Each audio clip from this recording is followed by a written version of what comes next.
Hello दोस्तों, इस video में हम आरआरबी ग्रुप डी का जो 2022 में पेपर हुआ था वो देखने वाले हैं। और ये पेपर हुआ है ये 17 अगस्त 2022 का है और ये शिफ्ट सेकंड का है। तो इसमें हम जो एग्ज़ाम का फॉर्मेट है उसे देखने वाले हैं कि किस तरह का पेपर आता है और इसमें के जो साइंस और जो जीएस के जो क्वेश्चन है उन्हें जो टिक भी करते चलेंगे। तो इस तरह से आप देख सकते हैं कि 2022 में किस तरह का पेपर आया था और आपको किन टॉपिकों पर ज़्यादा ध्यान देना है। तो इस तरह से तो चलिए स्टार्ट करते हैं। ये पेपर वही है जो कि 17 अगस्त को शिफ्ट सेकंड में आया था, पूरा वही शिफ्ट सेकंड का पेपर है। चलिए स्टार्ट करते हैं। जैसे कि इस शुरू में देखिए मैथ के क्वेश्चन किस तरह के आए थे। तो इस तरह से आप पेपर को देख सकते हैं। हम यहाँ से शुरू करते हैं। देखिए जैसे कि तीसरे नंबर पर क्वेश्चन दिया हुआ है। यहाँ पर क्वेश्चन दिया हुआ है कि संगाई हीरा इनमें से किस भारतीय राज्य में पाई जाने वाली एक स्थानिक प्रजाति है, जिसमें कि ऑप्शन ए है राजस्थान, ऑप्शन बी है तेलंगाना, ऑप्शन सी है केरल और ऑप्शन डी है मणिपुर। तो इसका जो सही ऑप्शन है वो है मणिपुर। तो इस तरह से ये क्वेश्चन हो गया। अब आगे देखते हैं। इस तरह से ये जो है मैथ का क्वेश्चन है, मैथ रीजनिंग में आ जाता है। रीजनिंग का क्वेश्चन हो गया। अब ये जो है ये अगला क्वेश्चन जैसे ये है, चुंबकीय क्षेत्र के अंदर स्थित धारावाही चालक पर लगने वाला बल ज्ञात करने के लिए प्रयुक्त फ्लेमिंग के बाएं हाथ के नियम के अनुसार अंगूठा और तर्जनी जो उंगली होती है उनका जो क्रम से खालिस्तान की दिशाओं को निरूपित करता है। यानी कि जो फ्लेमिंग का अंगूठा है वो किसे जो है निरूपित करता है और जो तर्जनी उंगली है वो किसे निरूपित करता है। तो इसमें ऑप्शन ए दिया है धारा कोमा क्षेत्र, यानी कि अंगूठा धारा को करता है और तर्जनी उंगली जो क्षेत्र को करती है। इसी तरह से ऑप्शन बी दिया है चुंबकीय क्षेत्र और बल, ऑप्शन सी दिया है बल चुंबकीय क्षेत्र, ऑप्शन डी है क्षेत्र धारा। तो इसका जो सही आंसर है वो है ऑप्शन सी, बल और चुंबकीय धारा। जो बल और चुंबकीय धारा, तो ऑप्शन सी हो गया इसका आंसर। तो इस तरह से अब आगे बढ़ते हैं।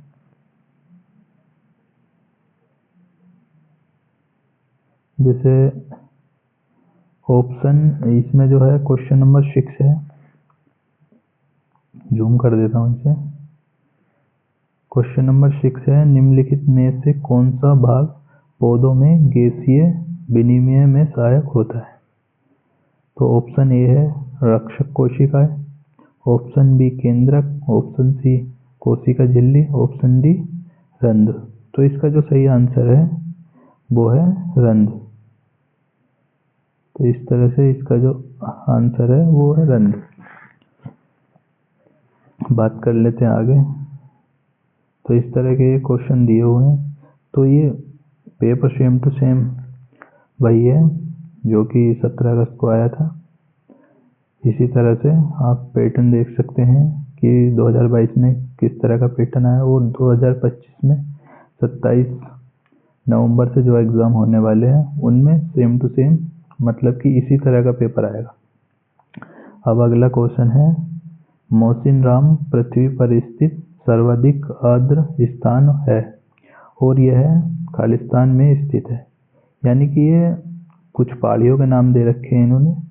तो इसमें जो है ऑप्शन ए है महादेव पहाड़ियों में स्थित है, ऑप्शन बी लुसाई पहाड़ियों में स्थित है, ऑप्शन सी राजमहल पहाड़ियों में है, ऑप्शन डी या फिर जो खासी पहाड़ियाँ हैं उनमें।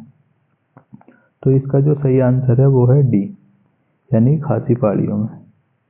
तो इस तरह से अब अगले क्वेश्चन की तरफ बढ़ते हैं। इस तरह से जैसे ये है। इसमें क्या दे रखा है कि इनमें से कौन से विद्युत मोटर के आर्मेचर के भाग हैं। तो ऑप्शन है ए है मृदुलोह कोर, ऑप्शन बी कुंडली, ऑप्शन सी चुंबक। तो इन्होंने जो ऑप्शन दिए हुए हैं तो ऑप्शन ए में 1 और 3 दोनों दिए हुए हैं और ऑप्शन बी में केवल 2 दिया हुआ है और ऑप्शन सी में केवल 1 दिया हुआ है और ऑप्शन डी में 1 और 2 दोनों दिए हुए। तो इसका जो सही आंसर है वो है ऑप्शन डी, यानी कि 1 और 2 दोनों। तो इस तरह से अब आगे बढ़ते हैं। इस तरह से हम जीएस के क्वेश्चन सोल्व कर रहे हैं इसमें और साइंस के। अगर आप चाहते हैं कि मैथ और रीजनिंग के क्वेश्चन भी सोल्व कराएं तो आप इसके लिए कमेंट भी कर सकते हैं। इस तरह से इसमें क्या है कि क्वेश्चन मिक्स हैं, तो ये क्वेश्चन जो है जीएस के वो छांटने पड़ रहे हैं इस तरह से, जिससे कि थोड़ा इसमें टाइम लगा है इस तरह से।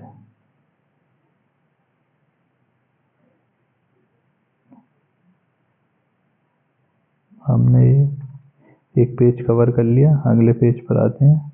अगले पेज में जैसे ही ये क्वेश्चन है एक जीएस में, देखिए जिस तरह के क्वेश्चन 2022 में आए थे उसी तरह के जीएस क्वेश्चन 2025 में आने वाले। तो इसके लिए आप इन्हें ध्यान से देखिएगा। यहाँ पर जो क्वेश्चन है वो है 1876 में भारत की राष्ट्रीय आय का प्रथम प्राकलन किसने तैयार किया था। तो ऑप्शन ए है विलियम डिग्बी, ऑप्शन बी है BKRB राव और ऑप्शन सी है दादा भाई नौरोजी और ऑप्शन डी PC महालनोबिस। तो इसका जो सही आंसर है वो है दादा भाई नौरोजी। तो इन्होंने क्या किया था, इन्होंने आय का जो है भारत की राष्ट्रीय आय का प्रथम प्राकलन तैयार किया था। चलिए आगे बढ़ते हैं। इससे अगला क्वेश्चन है मनुष्य के पाचन तंत्र में होने वाली कौन सी क्रिया गंदगी पर साबुन के पाइसीकरण की क्रिया के समान होती है। तो इसमें ऑप्शन दे रखे हैं, सभी ऑप्शन एक जगह।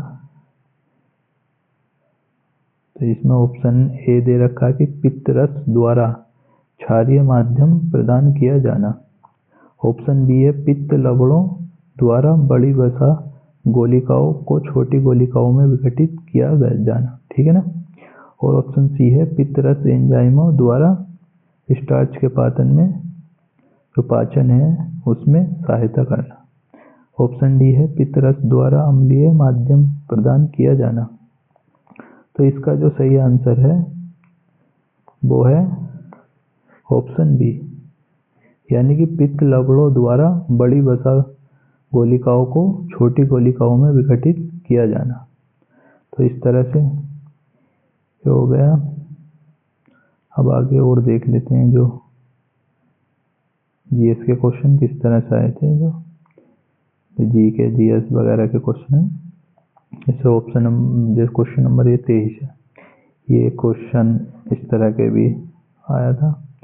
तो इसमें क्या है कि निम्नलिखित में से किस खेल में उत्कृष्ट योगदान के लिए TP ओसेफ को 2021 के द्रोणाचार्य पुरस्कार से सम्मानित किया गया था। तो इसका जो आंसर है 23 का, इसमें से option A athletics, option B है भारोत्तोलन जो है, और ऑप्शन सी है टेबल टेनिस जो है भारोत्तोलन, इस तरह से है ये शब्द, और ऑप्शन डी है मुक्केबाजी। तो इसका जो आंसर है वो है ऑप्शन बी, इसका जो आंसर है वो ऑप्शन बी। तो इस तरह से ये इसका सही आंसर है। अब आगे और देख लेते हैं कि किस तरह जी के क्वेश्चन किस तरह के आए थे पेपर में। जैसे क्वेश्चन ये है यहाँ पर, ये जो क्वेश्चन है प्रतिरोध वाला, ये सोल्व करने का है, तो इसे जो है ना आप सोल्व कर लेना। तो अगला है तो अनुच्छेद 279A इनमें से किस संवैधानिक निकाय से संबंधित है? तो ऑप्शन ए है वस्तु एवं सेवा कर परिषद यानी कि जीएसटी परिषद, और ऑप्शन बी है यूपीएससी, ऑप्शन सी है भारत निर्वाचन आयोग, और ऑप्शन डी है वित्त आयोग। तो इसमें जो है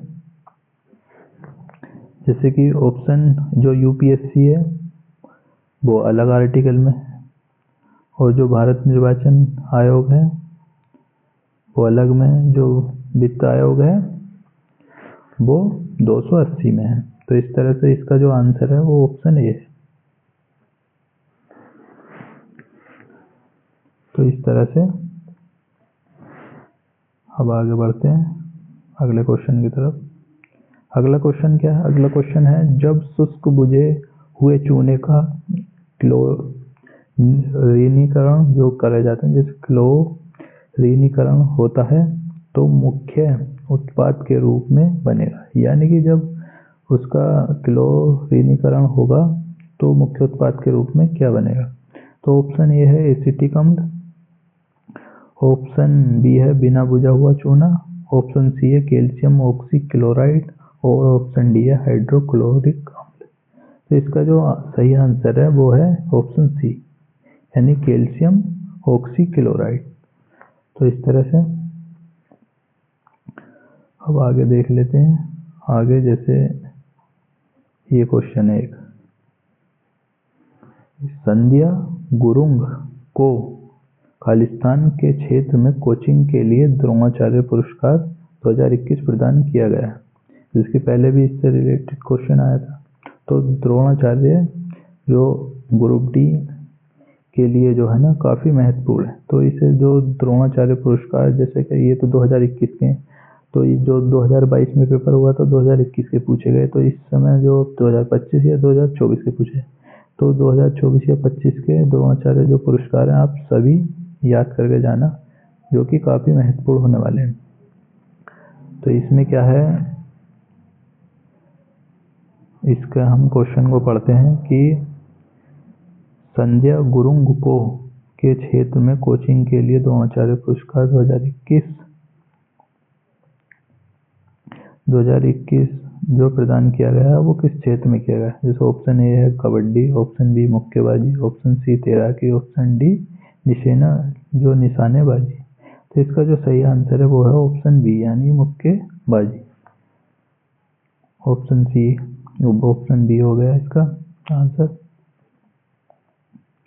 अब जो ये रीजनिंग का क्वेश्चन है, तो इस तरह के क्वेश्चन आए थे रीजनिंग में, और एक ये क्वेश्चन है, ये 31वां क्वेश्चन है।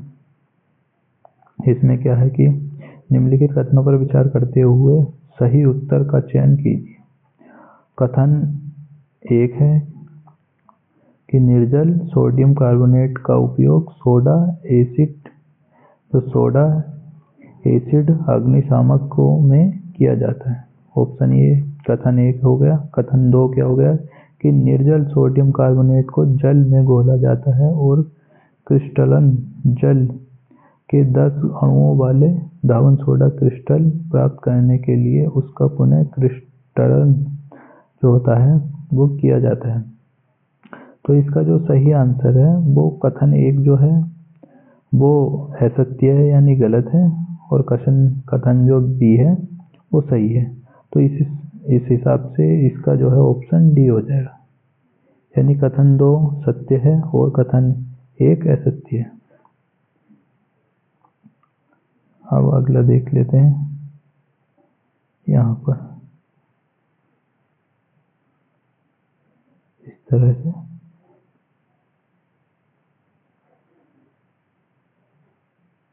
जैसे इस क्वेश्चन नंबर 34 है, ये सॉल्व करने वाला,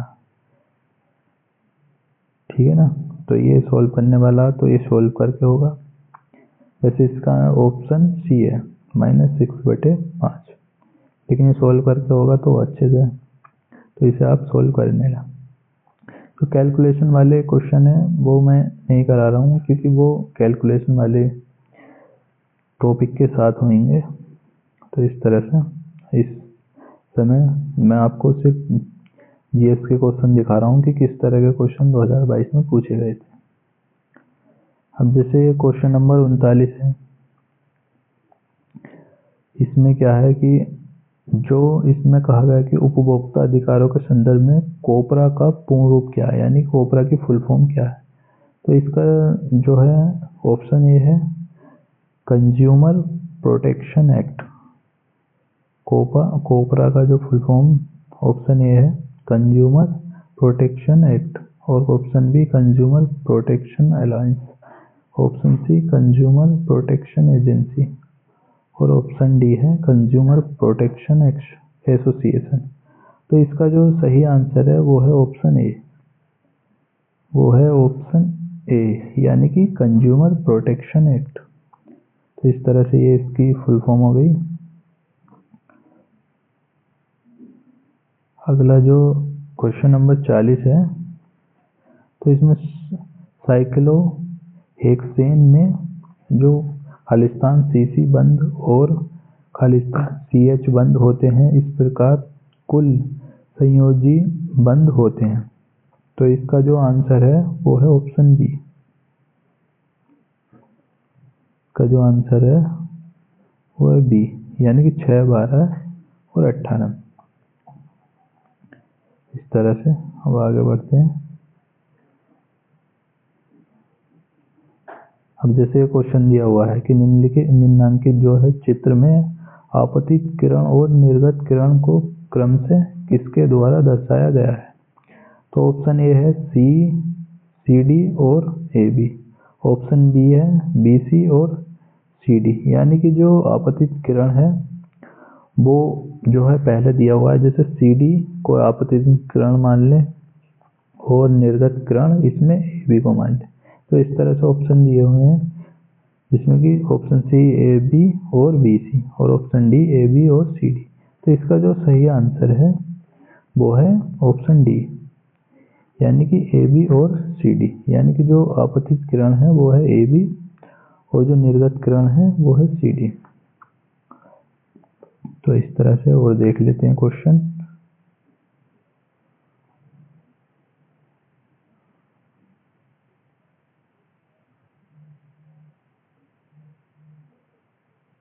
इस तरह से ये रीजनिंग मैथ वगैरह के क्वेश्चन दिए, ये रीजनिंग का क्वेश्चन है, ये भी रीजनिंग का क्वेश्चन है।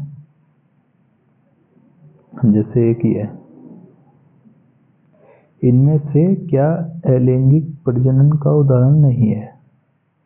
तो ऑप्शन ए है विखंडन, ऑप्शन बी है ग्राफ्टिंग, ऑप्शन सी है द्विविभाजन, और ऑप्शन डी है मुकुलन। तो इसका जो सही आंसर है वो है ऑप्शन बी, यानी ग्राफ्टिंग। अब आगे बढ़ते हैं। इस तरह से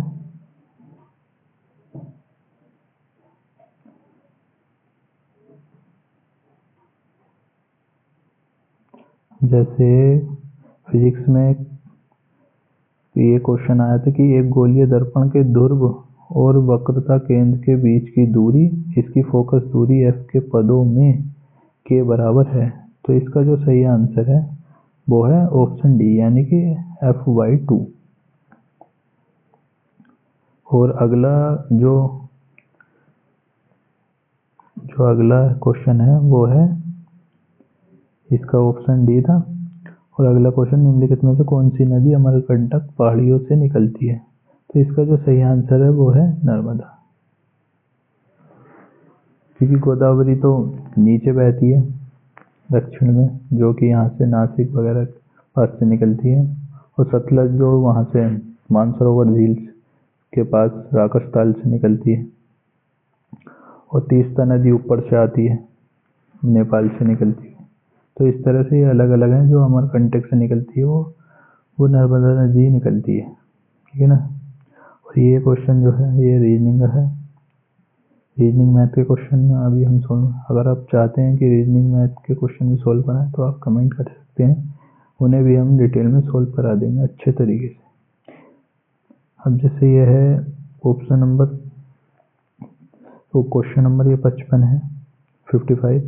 इसमें क्या कहा है कि centre for monitoring the Indian economy के आंकड़ों के अनुसार जनवरी 2022 में किस राज्य में सर्वाधिक बेरोजगारी दर देखी गई है।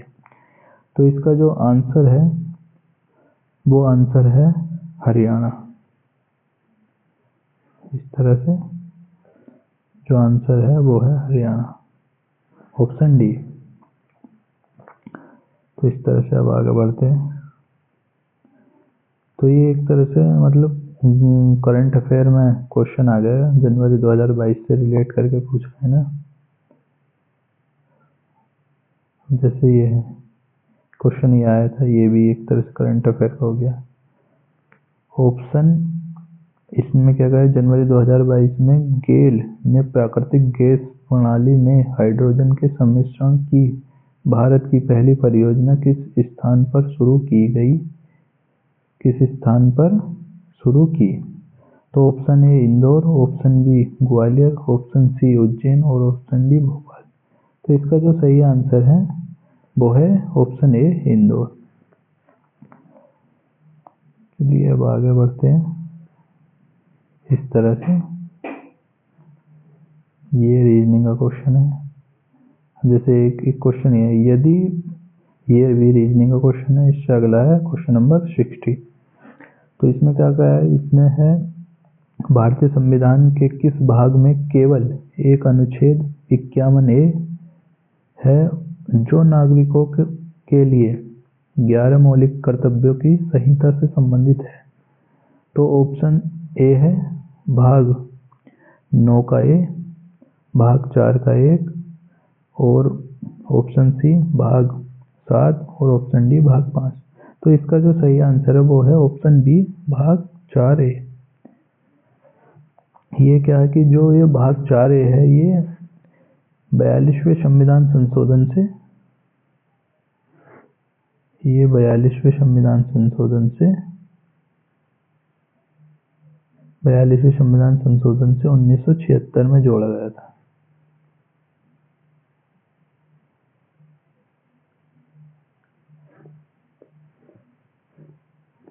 ये 1976 में जोड़ा गया था।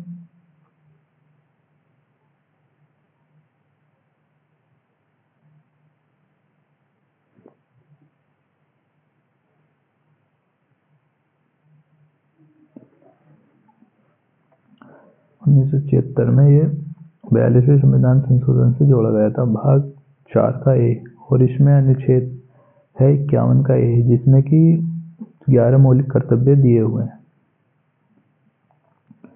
तो अब आगे बढ़ते हैं।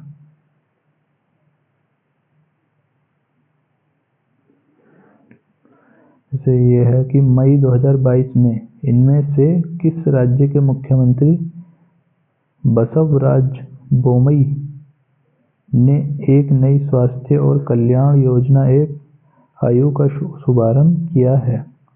तो इसका जो आंसर है वो है ऑप्शन सी कर्नाटक। इसमें जो ऑप्शन दिए हुए हैं, पहला तमिलनाडु, दूसरा आंध्र प्रदेश, तीसरा कर्नाटक, चौथा केरल। तो इसका जो सही आंसर है वो है कर्नाटक, यानी जो कि ऑप्शन सी में है। तो इस तरह से अब इससे आगे बढ़ते हैं। अगला क्वेश्चन है कि नवरोज त्योहार किस धार्मिक समुदाय से संबंधित है। Option A Jain, option B Parsi, option C Sikh और ऑप्शन डी बौद्ध। तो ये नवरोज त्योहार है ये पारसी समुदाय से संबंधित है, जो कि ऑप्शन बी में है। तो इसका सही आंसर ऑप्शन बी पारसी जो है समुदाय। अगला क्वेश्चन है, कौन से कारक या कारकों ने वैज्ञानिकों को तत्वों के वर्गीकरण की ओर प्रेरित किया। तो ऑप्शन ए है तत्वों के संश्लेषण, जो है तत्वों के संश्लेषण की विभिन्न विधियां, और ऑप्शन बी है तत्वों के विभिन्न स्रोत, ऑप्शन सी है तत्वों के विभिन्न गुण। तो इसका जो आंसर है जो ऑप्शन दे रखे हैं इसमें केवल 1, केवल 3, 1, 2 और 3, और ऑप्शन डी है केवल 2। तो इसका जो सही आंसर है वो है ऑप्शन सी, यानी कि 1, 2 और 3। तो इसमें जो है तीनों सही हैं। अब अगला क्वेश्चन है ये कि दिसंबर 2021 में महिलाओं और बच्चों की सुरक्षा एवं रक्षा में संवर्धन हेतु किस राज्य सरकार ने पुलिस कीपिंग फोर्स की शुरुआत की है? तो ये जो आंसर है इसका जो ऑप्शन ए है Goa, option B Sikkim, option D Kerala और option C Kerala, option D Meghalaya. तो इसका जो सही आंसर है वो है ऑप्शन बी सिक्किम। हम आगे देख लेते हैं।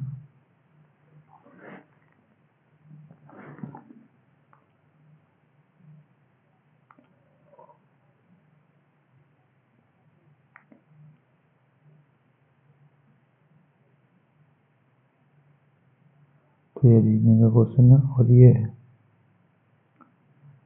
जो ऑप्शन नंबर और क्वेश्चन नंबर मतलब 67 है। तो इसका जो है कार्बन के इलेक्ट्रॉनिक विन्यास में शामिल कोषों की कुल संख्या कितनी है? Option A 4, option B 2, option C 1 और ऑप्शन डी 3। तो इसका जो सही आंसर है वो है ऑप्शन बी 2। तो जो इलेक्ट्रॉनिक विन्यास में शामिल कोषों की कुल संख्या है वो है 2। के बाद अब आगे देख रहे हैं आगे क्या है। अब जैसे 69 क्वेश्चन है ये, तो इसमें है कि एक गोलीय दर्पण के फोकस और वक्रता केंद्र के बीच की दूरी वक्रता त्रिज्या r के पदों में के बराबर होती है। तो इसका जो आंसर है वो है r/2, यानी कि option number A, r/2 option number A. इससे अगला क्वेश्चन है 29 अगस्त खालिस्तान को भारत हेवी इलेक्ट्रिकल्स लिमिटेड को वाणिज्य एवं उद्योग मंत्रालय के तहत सार्वजनिक क्षेत्र में हेवी इलेक्ट्रिकल्स लिमिटेड के रूप में पंजीकृत किया गया है। तो इसका जो आंसर है वो है जो ऑप्शन दे रखे हैं वो है option A 1962, option B 1969, option C 1952 और ऑप्शन डी 1956। तो इसका जो सही आंसर वो है ऑप्शन डी 1956। अब आगे बढ़ते हैं। अगला क्वेश्चन क्या है कि नीचे दिए गए चित्र का ध्यानपूर्वक अध्ययन कीजिए। निम्नलिखित में से कौन सा विकल्प नीले काले रंग की उपस्थिति के कारण की सही व्याख्या करता है? इसमें देखते हैं क्या क्वेश्चन है। इसमें लिखा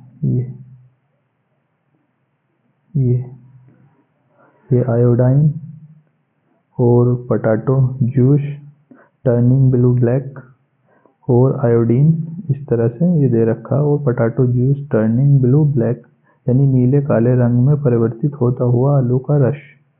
तो इसमें जो ऑप्शन ए दे रखा है वो है आलू के रस में प्रोटीन होता है जो आयोडीन मिलाने पर नीला काला हो जाता है।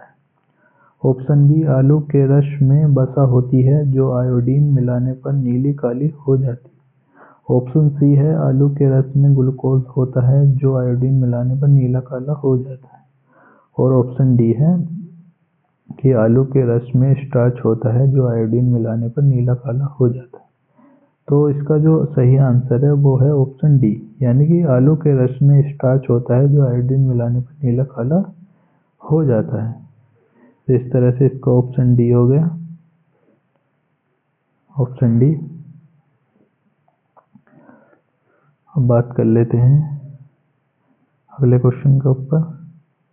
अगला क्वेश्चन है कि कोई भी अभिक्रिया जो अविलेय अपक्षय उत्पन्न करती है उसे कहा जाता है। यानी कि ऑप्शन बी अपक्षेपण अभिक्रिया, ऑप्शन बी विस्थापन अभिक्रिया, ऑप्शन सी डे जो रेडॉक्स अभिक्रिया, और ऑप्शन डी अपघटन अभिक्रिया। तो इसका जो सही आंसर है वो है ऑप्शन ए अवक्षेपण अभिक्रिया। इसका आंसर अवक्षेपण अभिक्रिया। तो इस तरह से अब अगला है क्वेश्चन नंबर 75। इसमें क्वेश्चन है निम्नलिखित में से कौन सा राज्य प्रमुख भाषा युग्म सुमेलित नहीं है। यानी कि राज्य दे रखे हैं और उनके आगे उनकी भाषा दे रखी है। इसमें ऑप्शन ए है मेघालय की खासी और आंध्र प्रदेश, ऑप्शन बी आंध्र प्रदेश की तेलुगु और केरल की कन्नड़ और मणिपुर की मैती। तो इसमें से हमें बताना है कि कौन सा सही सुमेलित नहीं है, यानी कौन सा युग्म सुमेलित नहीं है, यानी किसकी भाषा गलत है। तो इसका जो सही आंसर है वो है ऑप्शन सी, यानी कि केरल। तो केरल की जो भाषा है वो कन्नड़ नहीं है, केरल की भाषा है मलयालम और जो कन्नड़ भाषा है ये है कर्नाटक की, और बाकी सब सही है। मणिपुर की मैती होती है, आंध्र प्रदेश की तेलुगु होती है और मेघालय की खासी होती है। तो इस तरह से ये बाकी सही है। अब आगे दे रखा है कि सभी पंचायत संस्थाओं में पदों का कितना भाग महिलाओं के लिए आरक्षित है। तो इसमें जो आंसर दे रखा है वो है 1/2, यानी कि ऑप्शन सी का जो आंसर है वो है 1/2, यानी कि 1/2 भाग महिलाओं के लिए आरक्षित है पंचायत संस्थाओं में। अब आगे बढ़ते हैं।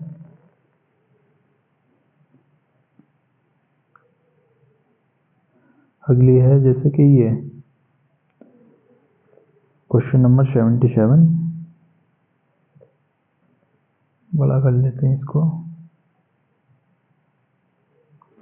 तो ये है कि 2021 में जारी रिपोर्ट के अनुसार संयुक्त राष्ट्र विकास कार्यक्रम यानी कि यूएनडीपी द्वारा तैयार मानव विकास सूचकांक 2020 में भारत का स्थान कौन सा है। तो ये तो 2020 मतलब 2021 की रिपोर्ट है, लेकिन इसके अनुसार था 131वां। लेकिन अभी जो लेटेस्ट में है जो 2025 की रिपोर्ट है उसके अनुसार भारत का स्थान वर्तमान में जो मानव विकास सूचकांक में वो 130 है। तो इस तरह से 130 है।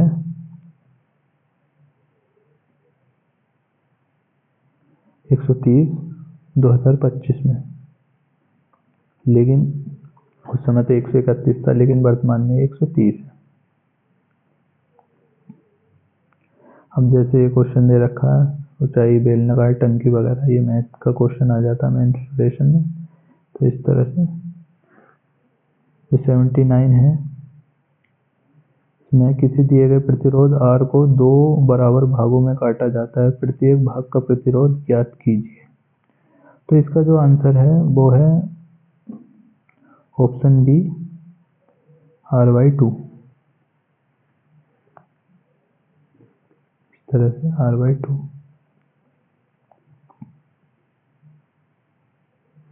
ये हो गया।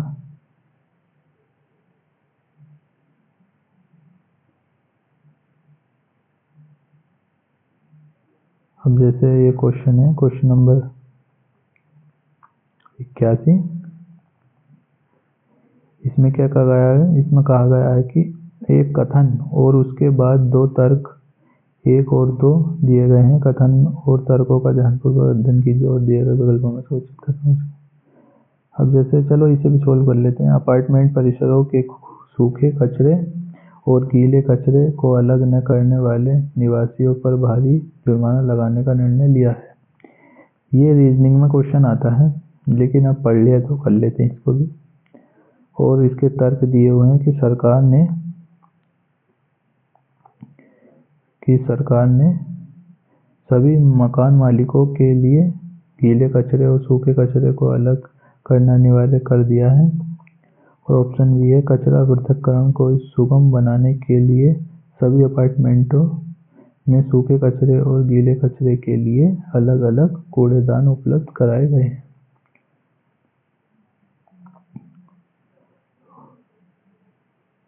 तो इस तरह से यहाँ पर काम है। इस तरह ऑप्शन दे रखे हैं कि तर्क दो कथन का समर्थन नहीं करता है, जबकि तर्क एक कथन का समर्थन करता है। और ऑप्शन बी, तर्क एक और दो दोनों कथन का समर्थन नहीं करते। और ऑप्शन सी है कि तर्क एक और दोनों कथन का समर्थन करते हैं। और ऑप्शन डी है, तर्क एक कथन का समर्थन नहीं करता है, जबकि तर्क दो कथन का समर्थन करता है। तो इसका जो आंसर है वो है ऑप्शन सी, यानी कि दोनों कथन का समर्थन करते हैं। इस तरह से 35 मिनट की ये वीडियो बन चुकी है। इसे अभी जल्दी कर लेते हैं, हमें पूरे जो 100 क्वेश्चनों में से छांटने कि कितने क्वेश्चन, तो जल्दी से कर लेते हैं इन्हें भी। तो इस तरह से आपको पैटर्न पता चल गया कि ग्रुप डी का पेपर जो है किस तरह का आता है।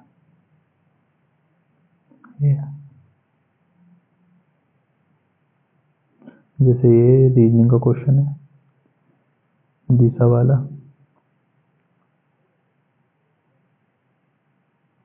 ठीक है ना। अब जैसे क्वेश्चन नंबर 88 है, इसे देखिए। इसमें लिख रहा है कि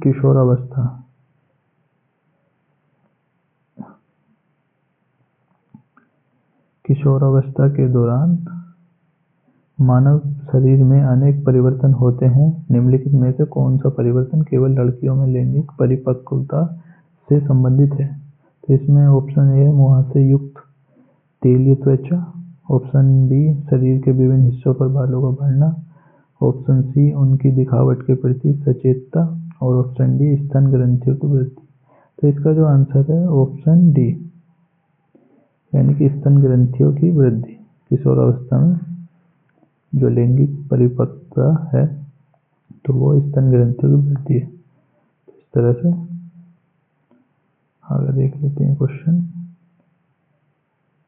जैसे है क्वेश्चन नंबर 92, निम्न में से किस तत्व के आणविक रूप में परमाणुओं की संख्या अधिकतम होती है। Option A P, option B जो एन, और ऑप्शन ए आर, और ऑप्शन डी एस। तो इसका जो आंसर है वो है एस, यानी सल्फर। तो इस तरह से ये हो गया। जो इसके जो नाम है, जैसे पी है, पी का नाम है फास्फोरस, और ऑप्शन बी जैसे कि एनी है तो इसका नाम है नियोन, और ए आर ऑर्गन, उसी तरह से जो एस है वो सल्फर। तो जिसमें जो सल्फर में जो है परमाणुओं की संख्या अधिकतम होती है। अगला क्वेश्चन है कि मृदा अपरदन पर्यावरण के लिए मुख्य खतरों में से एक है। निम्नलिखित में से कौन सा मृदा अपरदन को रोकने में सहायक हो सकता है। तो इस तरह से जो है इसमें ऑप्शन ए है समोच्च रेखीय जुताई, ऑप्शन बी है अधिक खेती, ऑप्शन सी सिंचाई के घटिया तरीके, और ऑप्शन डी मवेशी चारण। तो इसमें जैसे जो ऑप्शन दे रखे हैं, मृदा अपरदन जो पर्यावरण के लिए मुख्य खतरों में से एक है, निम्नलिखित में कौन सा मृदा अपरदन को रोकने में सहायक हो सकता है। तो जो मृदा अपरदन को रोकने में सहायक हो सकता है वो है समोच्च रेखीय जुताई, यानी ऑप्शन नंबर 1। अगर अधिक खेती करोगे तो उससे मृदा अपरदन और ज़्यादा होगा, तो रोकने में सहायक नहीं है। सिंचाई के घटिया तरीके, अगर सिंचाई अच्छे से नहीं करोगे तो मृदा का अपरदन होगा। मवेशी चारण, अब जैसे मवेशी जैसे अगर चारण पशु किसी घास जमी अगर उसे चल लेते हैं तो वहाँ की जो मिट्टी है उसकी जो तरह से वो बंजर में आ जाती है, मतलब कि वो सूख जाती है, उसमें पानी की कमी हो जाती है, तो एक तरह से वो हो जाती है, मतलब खराब हो जाती है थोड़ी। इसलिए जो है जो घास से ढकी हुई भूमि रहती है वो उपजाऊ रहती है। तो इसका जो आंसर है वो है ऑप्शन ए। तो इस तरह से इसका ये आंसर। अब अगला है ये ऑप्शन जो है क्वेश्चन नंबर 94, गुर्दे में मूत्र के जो निर्माण में दी गई 3 प्रक्रियाएं निम्नलिखित में से किस क्रम में शामिल होती हैं। ऑप्शन ए निष्पदन और निष्पदन, चयनात्मक और पुनः अवशोषण और इसके बाद उन्मूलन। और ऑप्शन बी में दे रखा कि पहले चयनात्मक, उसके बाद पुनर्अवशोषण, फिर उन्मूलन, फिर निष्पदन। ऑप्शन सी निष्पदन, उन्मूलन, चयनात्मक, पुनः अवशोषण। ऑप्शन डी चयनात्मक, पुनः अवशोषण, निष्पदन, उन्मूलन। तो इसका जो आंसर है वो है ऑप्शन नंबर ए, यानी कि निष्पदन, चयनात्मक, पुनः अवशोषण और फिर उसके बाद उन्मूलन। तो इस तरह से ये हो गया। और देख लेते हैं जल्दी से।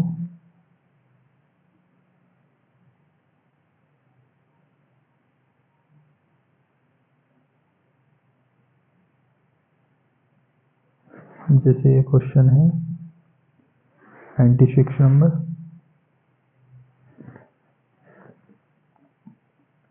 इसमें है कि निम्नलिखित में से किस वर्ष में भारतीय संग्रहालय अधिनियम पारित किया गया था? तो जो भारतीय संग्रहालय अधिनियम पारित किया गया था, ऑप्शन ए में दे रखा है इन्होंने 1915, ऑप्शन बी 1909, ऑप्शन सी 1910 और ऑप्शन डी 1921। तो जो इसका सही आंसर है वो है 1910, यानी भारतीय संग्रहालय अधिनियम 1910 में पारित किया गया था। के बाद अगला जो क्वेश्चन है 97, इसमें है कि प्रसिद्ध हाजी अली दरगाह इनमें से किस शहर में स्थित है? तो Ajmer, option A, option B Mumbai, option C Hyderabad और ऑप्शन डी दिल्ली। तो इसका जो सही आंसर है वो है ऑप्शन बी मुंबई।